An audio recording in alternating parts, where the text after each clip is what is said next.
तो हेलो नमस्कार दोस्तों, कैसे हैं आप लोग। तो मैं हूं आपका दोस्त उत्कर्ष और एक बार फिर से आप सभी के सामने आ चुका हूं करंट अफेयर्स की एक नई वीडियो लेकर। तो आज हम लोग दोस्तों 17 अप्रैल के जितने भी करंट अफेयर्स के क्वेश्चन हैं उनको लेकर एक बार फिर से हाजिर हुए हैं। ये क्वेश्चन आपको कॉम्पिटिटिव एग्जाम में बिल्कुल हेल्प करेंगे। तो इसी के साथ इस वीडियो को शुरू करते हैं। हर क्वेश्चन के साथ मैं उससे रिलेटेड फैक्ट्स और इन्फॉर्मेशन बताता चलूँगा। और हर वीडियो की तरह इस वीडियो के एंड में भी एक होगा होमवर्क क्वेश्चन, जिसका आंसर आपको कमेंट बॉक्स में टाइप कर कर बताना है। अगर सब्सक्राइब नहीं किया चैनल तो सब्सक्राइब कर लो और बेल आइकन भी प्रेस कर दो। कल की वीडियो दोस्तों कुछ टेक्निकल इशू की वजह से नहीं आ पाई, उसके लिए माफ़ी चाहता हूँ। आज की वीडियो शुरू करते हैं। पहला क्वेश्चन, तो अप्रैल 2021 में भारत और निम्न में से कौन सा देश रणनीतिक ऊर्जा साझेदारी के तहत एक हाइड्रोजन टास्क फोर्स का शुभारंभ करेंगे। तो इसका आंसर क्या है? संयुक्त राष्ट्र अमेरिका। तो देख लेते हैं। तो भारत और अमेरिका दोनों देशों के बीच रणनीतिक ऊर्जा साझेदारी के तहत एक हाइड्रोजन टास्क फोर्स का शुभारंभ करेंगे। इसकी घोषणा अमेरिकी ऊर्जा उप सचिव डेविड एम तुर्क ने की। तो उन्होंने अप्रैल 2021 में हाइड्रोजन इकोनॉमी नई दिल्ली डायलॉग 2021 नामक हाइड्रोजन राउंडेबल के उद्घाटन संस्करण में घोषणा की थी। अगला क्वेश्चन देख लेते हैं। तो अप्रैल 2021 में राष्ट्रीय स्टार्टअप सलाहकार परिषद NSAC की पहली बैठक की अध्यक्षता किसने की? तो इसका सही उत्तर क्या है दोस्तों? पीयूष गोयल। तो देख लेते हैं। तो रेल, वाणिज्य और उद्योग, उपभोक्ता मामले और खाद्य और सार्वजनिक वितरण मंत्री, तो ये मंत्री पद संभाल रहे हैं पीयूष गोयल। तो इन्होंने 15 अप्रैल 2021 को राष्ट्रीय स्टार्टअप सलाहकार परिषद NSAC की पहली बैठक की अध्यक्षता की। तो उद्योग और आंतरिक व्यापार को बढ़ावा देने के लिए देश में नवाचार और स्टार्टअप के पोषण के लिए एक मजबूत पारिस्थितिकी तंत्र बनाने के लिए एक आवश्यक उपायों पर सरकार को सलाह देने के लिए NSAC का गठन किया गया था। पदेन सदस्यों के अलावा परिषद में कई गैर सरकारी सदस्य होते हैं जो विभिन्न हितधारकों जैसे सफल स्टार्टअप के संस्थापक, दिग्गज जो भारत में बड़े बड़े और विकसित हुए हैं आदि कंपनियों का प्रतिनिधित्व करते हैं। अगला क्वेश्चन, तो किस राज्य ने बेहतर फसल और सब्जियों की किस्में उगाई हैं जो पोषक तत्वों से भरपूर हैं और आबादी की पोषण आवश्यकताओं में महत्वपूर्ण योगदान दे सकती हैं? सही उत्तर क्या है दोस्तों? पंजाब। तो देख लेते हैं। तो पंजाब ने बेहतर फसल और सब्जियों की किस्में उगाई हैं जो पोषक तत्वों से भरपूर हैं और आबादी की पोषण आवश्यकताओं में महत्वपूर्ण योगदान दे सकती हैं। कम पोलन फ्यूल और उत्कृष्ट प्रसंस्करण गुणों के साथ PAU1 चपाती को व्यवसायीकरण के लिए चुना गया। नाम याद रखिएगा, PAU1 चपाती। इसके अलावा पंजाब कृषि विश्वविद्यालय ने 2 कैरोटीन युक्त चेरी टमाटर की किस्मों की पेशकश की। अगला क्वेश्चन दोस्तों, तो अप्रैल 2021 में ईट स्मार्ट सिटीज चैलेंज और ट्रांसपोर्ट फॉर ऑल चैलेंज का शुभारंभ किसने किया? सही उत्तर है हरदीप सिंह पुरी ने। तो आवास और शहरी मामलों के मंत्री हैं हरदीप सिंह पुरी। उन्होंने 15 अप्रैल 2021 को ईट स्मार्ट सिटीज चैलेंज और transport for all challenge launch किया। ईट स्मार्ट सिटीज चैलेंज का उद्देश्य स्मार्ट शहरों को एक ऐसी योजना विकसित करने के लिए प्रेरित करता है जो एक स्वस्थ और टिकाऊ खाद्य वातावरण का समर्थन करती है। ट्रांसपोर्ट फॉर ऑल चैलेंज का उद्देश्य सार्वजनिक परिवहन को सुरक्षित, सस्ता आदि बनाने के लिए डिजिटल समाधान विकसित करना है। तो अगला क्वेश्चन, तो देश में कितने नए अस्पतालों को प्रधानमंत्री नागरिक सहायता और आपातकालीन स्थिति राहत PM केयर्स फंड के तहत अपना ऑक्सीजन प्लांट मिलेगा? तो सही उत्तर हो जाएगा 100। तो देश में 100 नए अस्पतालों को प्रधानमंत्री नागरिक सहायता और आपातकालीन स्थिति राहत PM केयर्स फंड के तहत अपना ऑक्सीजन प्लांट मिलेगा। कोविड के दौरान आवश्यक चिकित्सा उपकरणों और ऑक्सीजन की उपलब्धता की समीक्षा के लिए 15 अप्रैल 2021 को आयोजित एम्पावर्ड ग्रुप 2 EG2 की बैठक में यह निर्णय लिया गया।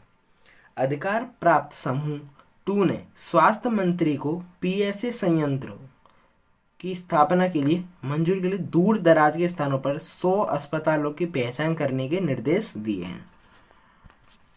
अगला क्वेश्चन, अप्रैल 2021 में भारतीय राष्ट्रीय इंटरनेट एक्सचेंज NIXI के लिए 3 नई पहलों का उद्घाटन किसने किया? सही उत्तर क्या है? अजय प्रकाश साहनी ने। तो 15 अप्रैल को इलेक्ट्रॉनिक्स और सूचना प्रौद्योगिकी मंत्रालय के सचिव अजय प्रकाश साहनी ने भारतीय राष्ट्रीय इंटरनेट एक्सचेंज निक्सी के लिए 3 नई पहलों का उद्घाटन किया। ये पहल IP गुरु, निक्सी एकेडमी और निक्सी IP इंडेक्स है। तीनों पोर्टलों में से निक्सी IP इंडेक्स पोर्टल भारत और विश्व भर में IPv6 को अपनाने की दर के प्रदर्शन के लिए लॉन्च किया गया है। अगला क्वेश्चन, तो ईरान ने किस देश के साथ स्पुतनिक 5 कोरोना वायरस वैक्सीन की 60 मिलियन खुराक खरीदने के लिए एक सौदे को अंतिम रूप दिया? सही उत्तर क्या हो जाएगा? रूस। तो ईरान ने स्पुतनिक 5 कोरोना वायरस वैक्सीन की 60 मिलियन खुराक खरीदने के लिए रूस के साथ एक समझौते को अंतिम रूप दिया है। अनुबंध से ईरान में 30 मिलियन लोगों को टीका लगाने में मदद मिलेगी। ईरान को 2021 में अंत में टीके मिलेंगे। देश कोवैक्स से वैक्सीन की 17 मिलियन खुराक और अन्य देशों से लाखों खुराक आयात करने की योजना बना रहा है। अगला क्वेश्चन, अप्रैल 2021 में निम्नलिखित में से किसने विश्व भर में कोरोना वायरस वैक्सीन की निधि और बढ़ावा देने की प्रतिज्ञा की श्रृंखला की घोषणा की? सही उत्तर है गूगल। तो गूगल ने 15 अप्रैल 2021 को विश्व भर में कोरोना वायरस के टीकों की निधि और बढ़ावा देने की प्रतिज्ञा की एक श्रृंखला की घोषणा की। गूगल ने निम्न और मध्यम आय वाले देशों में 2.5 लाख जरूरतमंद लोगों के लिए टीकाकरण का फैसला किया है। कंपनी प्रो टीकाकरण समूहों के लिए विज्ञापन अनुदान में $250 मिलियन भी प्रदान करेगी और अमेरिका में पॉपअप वैक्सीन साइटों की सहायता प्रदान करेगी। अगला क्वेश्चन, अप्रैल 2021 में बठिंडा नगर निगम की पहली महिला मेयर कौन बनी? तो सही उत्तर हो जाएगा रमन गोयल जी। तो 15 अप्रैल 2021 को रमन गोयल बठिंडा नगर निगम की पहली महिला मेयर बनी।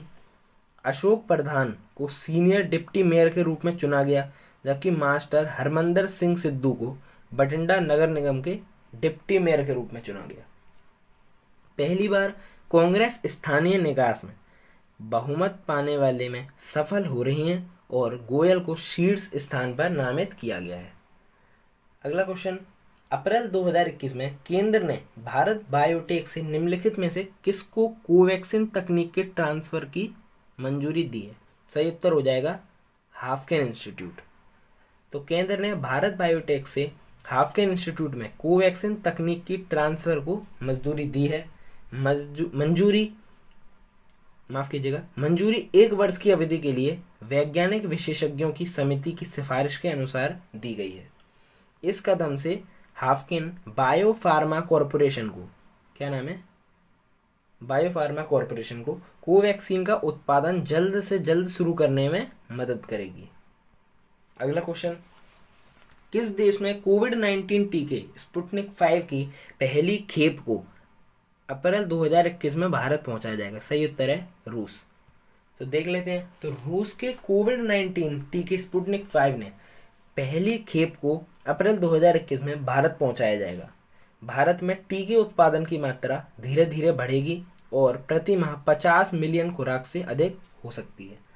भारत कोरोना वायरस के खिलाफ रूसी स्पुतनिक 5 टीके के उपयोग वाले अधिकृत करने वाला 60वां देश बन गया है। अगला क्वेश्चन, अप्रैल 2021 में किसने अलमाटी कजाकिस्तान में एशियाई कुश्ती चैंपियनशिप में स्वर्ण पदक जीता है? तो सही उत्तर कौन है? सरिता मोर। तो देख लेते हैं। सरिता मोर ने अलमाटी कजाकिस्तान में एशियाई कुश्ती चैंपियनशिप में स्वर्ण पदक जीता है। भारत ने सीमा और पूजा के माध्यम से सरिता के स्वर्ण के अलावा 2 कांस्य पदक भी जीते। तो फरवरी 2020 में नई दिल्ली में आयोजित एशियाई चैंपियनशिप में सरिता ने महाद्वीपीय प्रतियोगिता के 2017 संस्करण में स्वर्ण पदक जीता था, जबकि 58 किलोग्राम की कैटेगरी में रजत जीता था। अगला क्वेश्चन, हर वर्ष सेव द एलिफेंट डे किस दिन मनाया जाता है? तो सही उत्तर क्या है, 16 अप्रैल को। तो सेव द एलिफेंट डे हर वर्ष 16 अप्रैल को मनाया जाता है ताकि हाथियों के सामने आने वाले खतरे और उनके द्वारा जीवन जीने के लिए सामना की जाने वाली विभिन्न कठिनाइयों के बारे में जागरूकता पैदा की जा सके। तो इस दिन की स्थापना थाईलैंड में एलिफेंट रीइंट्रोडक्शन फाउंडेशन द्वारा की गई थी। तो वर्तमान में अफ्रीका और एशिया में हाथी की 3 प्रजातियां हैं, अफ्रीकी बुश हाथी, अफ्रीकी वन हाथी और एशियाई हाथी। तो तीनों आपको याद रहनी चाहिए, अफ्रीकी बुश, एक अफ्रीकी वन और एक है एशियाई। अगला क्वेश्चन देख लेते हैं। तो मैकडोनल्ड्स इंडिया पश्चिम और दक्षिण ने किसे अपना ब्रांड एम्बेसडर नियुक्त किया है? तो इसका सही उत्तर हो जाएगा रश्मिका मंडना को।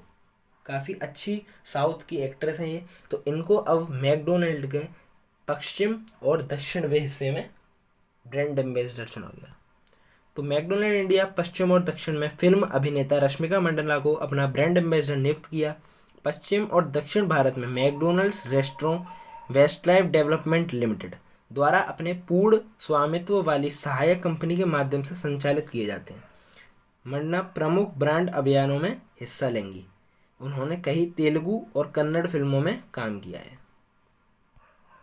तो रंजीत सिन्हा, अगला क्वेश्चन है, रंजीत सिन्हा का अप्रैल 2021 में निधन हो गया। वो निम्नलिखित में से किसके पूर्व निदेशक थे? तो सही उत्तर हो जाएगा सीबीआई के, यानी कि केंद्रीय जांच ब्यूरो। तो सीबीआई के पूर्व निदेशक रंजीत सिन्हा का अप्रैल 2021 में निधन हो गया। सिन्हा भारतीय पुलिस सेवा आईपीएस के 1974 बैच के सेवानिवृत्त अधिकारी थे। उन्होंने अपने जीवनकाल के दौरान सीबीआई निदेशक और भारतीय तिब्बत सीमा पुलिस आईटीबीपी के महानिदेशक डीजी सहित कई वरिष्ठ पदों पर कार्य किया है। तो अगला क्वेश्चन है, निम्नलिखित में से किसने रिस्टोर फंड नाम से अपनी पहले तरह की कार्बन हटाने की पहल की घोषणा की? सही उत्तर क्या हो जाएगा? एप्पल। तो एप्पल ने रिस्टोर फंड नाम से अपनी पहली तरह की कार्बन हटाने की पहल की घोषणा की है। यह निवेशकों के लिए वित्तीय विवरण पैदा करते हुए वातावरण से कार्बन हटाने के लिए वानिकी परियोजनाओं में निवेश करेगा। कंजर्वेशन इंटरनेशनल और गोल्डमैन सॉक्स की साझेदारी में शुरू की गई रिस्टोर फंड की उम्मीद है कि इससे पहले प्रोजेक्ट्स 2021 के आखिर में लक्षित होंगे। अगला क्वेश्चन जो कि आपका होमवर्क क्वेश्चन आ चुका है। तो दोस्तों अप्रैल 2021 में केंद्र ने अस्पतालों की कमी को दूर करने के लिए कितने मेट्रिक टन मेडिकल ऑक्सीजन के आयात का फैसला किया? ऑप्शन है 30,000, 40,000, 50,000 या फिर 60,000। जो भी इसका आंसर हो दोस्तों वो कमेंट बॉक्स में टाइप कर ज़रूर बता देना। हर वीडियो के नोट्स का पीडीएफ डिस्क्रिप्शन बॉक्स में तुरंत अवेलेबल हो जाता है, तो वहाँ से उसको डाउनलोड करके इनको एक बार देख लें और अपने नोट्स को अपडेट कर लें। इसी के साथ दोस्तों कोविड काफ़ी ज़्यादा फैल रहा है, तो जितना हो सके अपने घर में ही रहें और सतर्क रहें, सावधान रहें।